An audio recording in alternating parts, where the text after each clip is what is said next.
like I said, most of my experience in communities like this is law enforcement's pretty reasonable, so I would probably, instead of having it forced from me, I would probably volunteer some of my money to pay your salaries. But that's the difference. It's a cute mentality with it. You can't give me the right to be a human being. I'm wrong with that right. Now you can keep me from having that if you've got all the policemen and all the jobs on your side.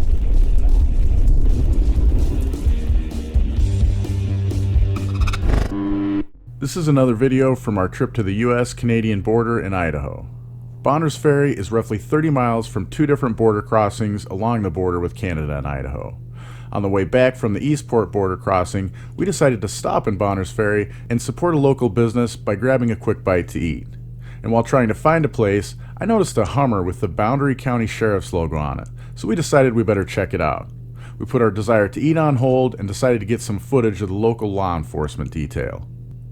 I didn't expect too many problems here, since this is one of the few counties where the sheriff has stood up against the orders Governor Brad Little has placed on anyone existing inside the imaginary lines on this earth our ruling class defines as Idaho. I'm not going to say anything else because this video speaks for itself. You can find links to both Extortion Everywhere and North Idaho Exposed in the description below. Go check them out and consider subbing them if you like their content. Links to my sources are also listed in the description. And while you're checking those out, remember to hit the like button, share this video on all your social media platforms, leave me a comment, and make sure you subscribe to the channel and hit the bell so you get notified of future uploads right away. Also, consider checking me out on censorship fighting platforms like BitChute and 3Speak. I'm uploading my content to those platforms first, so go check them out and consider getting an account there for access to my videos before others can view them here on YouTube. How you doing? Doing all right. So, what? It was just a stick and everything. It's kind of different. Oh, it's just a camera with a selfie stick.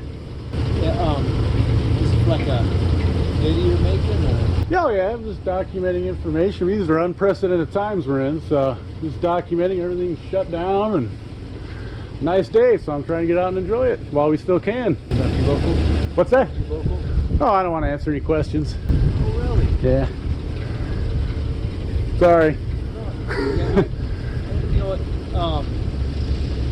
It just doesn't have to take a high level of aptitude to think that, you know, of course, these are odd times. I've been around the world in some bad environments in my life, and so a lot of times I see actions follow certain actions. You know, so we see folks walking around filming what would be a institution of enforcement. A lot of times not for domestic purposes, but doing so in concealed manner, being very open and upfront about it, not trying to be implicit or furtive in reaction. Right. And so I think that's cool, but it's still different. Well, yeah, no, I understand that. Do you see how, as a citizen, though, it's different for us in these times? Like you mentioned, your enforcement, and we're worried about some of these new orders that governors are just giving out as edicts that control all of us, and unfortunately, you're in the position of either choosing to enforce those, or follow what your job is supposed to do and enforce them, or not. So that's kind of, that's why we're out here. We're just kind of documenting, see what's going on. My understanding is, for the most part, at least a lot of the towns and people I've spoken to so far is, officers like yourself are just trying to educate people about, what the orders are, why they're there, things like that. So Yeah. so that's good to hear. I mean, so far I haven't heard of any enforcement of anybody saying, well, you shouldn't be out, so I'm going to write you a ticket or anything like that. I'm not really honestly even sure what ticket you guys would write it under. Yeah, there's some kind of code out there that I guess it just falls under. You could care less. Right. I would think that our community, our population gets you're talking. Most of the smaller communities, we're kind of just traveling around the rural communities, just checking out, seeing. And I would say most of the rural communities, people, yeah, I mean, I grew up in a smaller town. I grew up in Montana, and people will, look out for each other more. So it's nice to see, and it's, I guess I'm trying to kind of carry stories like this to other places, whereas just look out for each other. We don't have to, be out here, you can't do this, you can't do that. We can all just look out for each other, In a sense of pride, I say, we've been the way we are now, always in this little town. We have a great level of cooperation between our police department, our sheriff's department, and our community. And anytime every time you can talk to a citizen and get cooperation, talk to a group and get cooperation, that's always the first step. Right, It's yeah. like better for everybody. We're still neighbors. Right? Yeah. Oh, yeah. Right. Especially in communities like this. Yeah. Right. Yeah. No, I agree. And Make sure there's no threat being brought upon oh, no. Yeah, we have no. fathers and mothers and people's sons and daughters. We all are too. That's all. I hear you. I would do the same for my friends, so I understand that. One thing and you seem like a reasonable person, you're probably already thinking along these lines, and like we've already talked about it, but I have been just like we were in Spokane earlier, and I was just reminding the officer I spoke to there, I just remember during this time that there's a lot of families that have been told they can't go to work or their work is shut down, and so they're really suffering. And so just, if the governor does say, hey, you guys need to start enforcing these instead of just kind of educating, then that's when I think, someone like yourself, like you said, in this little town, you have more compassion for people because they're your neighbors. So you're not as likely to just say, hey, I'm going to enforce this because I don't know what you're doing or whatever. So I appreciate that, and I just would ask you to just make sure you kind of think about that if orders do come down to actually start enforcing this stuff and all that. I appreciate it again. It's not just a fly-by-night. Right? Yeah. Right? Life goes into this. So that wisdom was well thought out and come upon a long time ago, and it's shared from officer to officer. Some of the most professional cops I've worked with in this small town or places like Spokane, Washington, and other places. It's not always the image the public gets to see because the cops are under a lot of pressure. You've got to be careful to know that that's a human trying to control all of the human frailties and Why- capabilities and everything else. Yeah. It's not an easy job. You guys got quite a privilege. Well, we pay for all this stuff. It's our right. It's not a privilege, it's a right. Yeah. Well, I guess, I understand what you're saying. You and I obviously fall on different sides of things. I think that you guys really overstep our freedoms in enforcing. And it's not things that you guys are doing, it's laws that have been created that you're now tasked with enforcing that have no victims and create and ruin a lot of families. So, there's two sides to every part of it.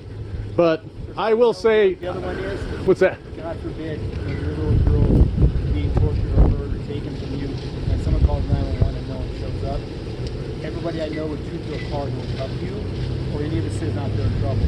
And although the community and society gets forever to sit back and judge that immediate action that cop takes in that really crazy environment, the cops are going back, and that call is going to always be answered. And, Well, I would- and that's what you Yeah. Well, I would understand that too, but even without cops though, if like let's say my neighbor, she's an elderly lady, didn't really take care of herself. Let's say that someone robbed her, I'm going to show up before you guys are. I'm her neighbor. So, I guess I would say we would look out for each other.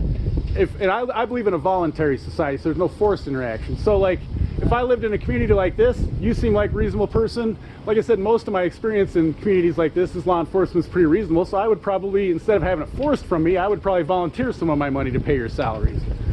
But that's the difference is. It's a cute mentality, but Well, it's not cute. It's reality, sir. It's reality. Always tear that apart with that. Well- You have to live under a rule of law. You've never lived in a non-rule law place. I haven't So existed. let me ask you though, we have all these laws. Let me finish. Okay, well you interrupted me, so. Oh, did I? Well, yeah, it's all right. Go ahead. No, I didn't mean to. If I did. It's all right. I've been in places where there are no rule of law, and I thank God walking the soil of this beautiful, amazing place. Thank God for being able to spot and suffer so much to get. Without that rule of law, society crumbles. No See, matter what man's I would doing, disagree good with you. intentions. I think you've been programmed a different way. I've seen plenty of the world. Thanks, though. Brother, I'm just telling you because if you haven't seen it, a lack of rule. Well, I feel like you're judging me for what I've. You don't know what I've seen, man. You're telling me I haven't seen enough, dude. I know how things operate without government. Okay, I've seen it. There's videos where you can go watch where people, instead of having money forced from them and taken to pay you, people will say as a community, let's come together. There's towns in Mexico where they've kicked politicians out. Those are the only people not allowed is politicians. Yeah, so this was a big part of the liberation that happened here when the city of Tehran just threw out government, police, and organized crime from its entire city. And it's been an incredible experiment that we're here documenting. Here with Jeff Berwick, the dollar vigilante, who's a big proponent of anarchy. And right now we are in the utopia capital of anarchism, and that is Tehran, Mexico. Jeff, how are you feeling here? Oh, I love it. As soon as we drove in, there's a security checkpoint, and they don't allow any politicians, anyone with any political parties, signs on their car. Police, they kicked them all out. They kicked the government out about 7 years ago. And as soon as we entered, it was like the nicest, it's almost like paradise, really. Like, everyone is so nice, it's so relaxed, so tranquil. How come you don't get it? What? How come you don't get Well, because I have a family that ties me here. Otherwise, I would, believe me. it? I'm curious. Oh, yes. I would have been gone years ago if I could. Wow. I had kids here, and I'm divorced now, so I have to stay here. Otherwise, yes, I would have been gone. I'd been living free. You'd always wonder about that. Like, people find a place where their heart's happy. Yeah. Man, that's hard to be happy, bro. Oh, no, I hear you. No, hey, listen, I appreciate having this conversation. This is what we need to have regardless of our differences, so I appreciate that. What's your name? Yes, have a safe day. Ryan? Ryan? Yeah, it's Marty, Ryan. Thanks, I appreciate it. I'm Corey. Nice to meet you. Thanks for supporting my channel and work. Links to all the platforms you can find Questionable Authority on are in the description below. And there's lots of ways to help me grow and dedicate more time to this channel. Of course, links to PayPal, Dash, Bitcoin, and others are listed. But you don't have to part with your capital to support me. There are ways like downloading the privacy-minded Brave browser using my link below and using it for 30 days, or sign up for a new Hive or Steam account and earn cryptocurrency for yourself for doing what you already do on YouTube, Facebook, and Twitter, and at the same time, I'll earn crypto for your upvotes and comments.